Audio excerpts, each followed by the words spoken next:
தெலங்கானா மாநிலத்தில் பூதாகரமாக வெடித்துள்ளது தொலைபேசி ஒட்டுக்கேட்பு வழக்கு. இது வரக்கூடிய நாடாளுமன்ற மக்களவை தேர்தலில் யாருக்கு சாதகமாக அமையவிருக்கிறது என்பதை பார்த்து விடுவோம். முதல்ல தொலைபேசி ஒட்டுக்கேட்பு வழக்கு என்றால் என்ன என்பதை புரிந்து கொள்வோம். சந்திரசேகர் ராவ் அவர்களுடைய ஆட்சியில் அரங்கேறிய நிகழ்வு இது. அப்படி என்ன நிகழ்வு அரங்கேறியது என்றால், முதல்ல அவர் ஆட்சி செஞ்ச வருஷம் 2014 தெலுங்கானா என்ற ஒரு மாநிலம் பிறந்தபோது அவர் முதலமைச்சரானார். 2023 வரை, அதாவது சென்ற ஆண்டு வரை ஆட்சியில் இருந்தார். ஆனால் சென்ற ஆண்டு நடந்த சட்டமன்ற தேர்தலில் காங்கிரஸ் கட்சி வெற்றி பெற்றது. திரு ரேவந்த் ரெட்டி முதலமைச்சரானார். புதிய அரசு பொறுப்பேற்ற பிறகு புதிய அரசில் ஒரு போலீஸ் அதிகாரி என்ன பண்ணுறார், புகார் கொடுக்கிறார். இந்த மாதிரி உளவு பிரிவில் இப்படி ஒரு மிகப்பெரிய முறைகேடு நடந்துள்ளது, அம்பலமாகியுள்ளது, போலீஸ் நடவடிக்கை எடுக்கணும்னு சொல்லி ஒரு போலீஸ் அதிகாரியே புகார் கொடுக்கிறார். பிறகு அந்த புகாரின் அடிப்படையில் விசாரணை நடத்தப்படுகிறது. அதன் அடிப்படையில் பல போலீஸ் அதிகாரிகள் கைது செய்யப்படுகிறார்கள். தெலுங்கானாவை உலுக்கிவிட்டது. சரி, என்ன குற்றச்சாட்டு அப்படின்னா, தொலைபேசியை ஒட்டு கேட்கிறது சட்டவிரோதமாக. யாருடைய தொலைபேசியை? எதிர்க்கட்சி தலைவர்கள், தொழிலதிபர்கள், சினிமா பிரபலங்களின் தொலைபேசி ஒட்டு கேட்கப்பட்டுள்ளதாக குற்றச்சாட்டு. அது மட்டும் இல்லை, அதோடு போகல, ஒரு சில தொழில் அதிபர்களை மிரட்டி பணம் பறித்ததாகவும் குற்றச்சாட்டு எழுந்திருக்கிறது. ஆட்சி மாறிய நாளன்று ஆதாரங்கள் அழித்து விட்டார்கள். ஏற்கனவே பழைய ஆட்சியில் சந்திரசேகர் ராவ் அவர்களுடைய ஆட்சி அன்று போகிறது, புதிய ஆட்சி வரப்போகிறதுன்னு சொல்லி தெரிஞ்ச உடனே சம்பந்தப்பட்ட ஹார்ட் டிஸ்கை எல்லாம் அழித்து விட்டார்கள் என்பதும் குற்றச்சாட்டு. இந்த குற்றச்சாட்டில் விசாரணை நடத்தி பல போலீஸ் அதிகாரிகள் கைது செய்யப்பட்டிருக்கிறார்கள்.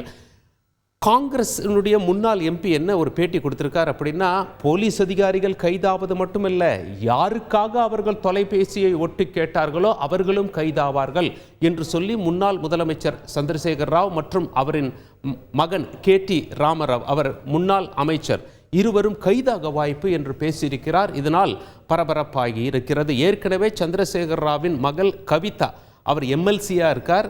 தெலங்கானாவில் அவர் அமலாக்கத்துறையால் கைது செய்யப்பட்டிருப்பது குறிப்பிடத்தக்கது. என்ன வழக்கு அப்படின்னு சொல்லி கேட்டிங்கன்னா, டெல்லி முதலமைச்சர் அரவிந்த் கெஜ்ரிவால் என்ன வழக்கில் கைதாகி இருக்கிறாரோ அதே மதுபான கொள்கை வழக்கில் கவிதா கைதாகி இருப்பது குறிப்பிடத்தக்கது. சந்திரசேகர் ராவ் அவர்கள் கைதாவார் என்று காங்கிரஸ் முன்னாள் MP பேசியிருப்பது மிகப்பெரிய பரபரப்பை ஏற்படுத்தி உள்ளது. தேர்தலில் இது எதிரொலிக்குமா என்று பார்ப்பதற்கு, ஏற்கனவே அங்கே தெலுங்கானா மக்கள் எவ்வாறு வாக்களித்திருக்கிறார்கள் சென்ற நாடாளுமன்ற தேர்தலில் என்று நாம் பார்க்க வேண்டி இருக்கும். BRS, அதாவது பாரதிய ராஷ்டிர சமிதி, ஏற்கனவே அவருடைய கட்சி பெயர் TRS, தெலுங்கானா ராஷ்டிரிய சமிதி. TRSன்னு கட்சி பேர் இருக்க வரைக்கும் அவர் அங்கே சிறப்பாக இருந்தார். தேசிய அளவில் போகணும்னு ஆசைப்பட்டு BRS, பாரதிய என்று மாற்றினார் இல்லையா? பிறகு தெலுங்கானா மக்கள் அவரை ஓரம் கட்டி விட்டார்கள், ஆட்சியை காங்கிரஸுக்கு கொடுத்து விட்டார்கள். பிறகு இவருக்கு இறங்கு முகம்தான். சரி, BRS அப்போ TRS இருந்தார். அவர் எத்தனை சீட்டு வாங்கியிருக்காரு? தெலுங்கானாவில் மொத்தம் 17 மக்களவை தொகுதிகள், அதில் 9 வென்றிருந்தார். வாக்கு சதவிகிதம் 42%. பாஜக கூட்டணி 4 சீட்டுகளை வென்றிருந்தார்கள், வாக்கு சதவிகிதம் 20%. காங்கிரஸ் கூட்டணி 3 சீட்டுகள் மட்டும் வென்றிருந்தாலும் வாக்கு சதவிகிதம் பாருங்க 30%.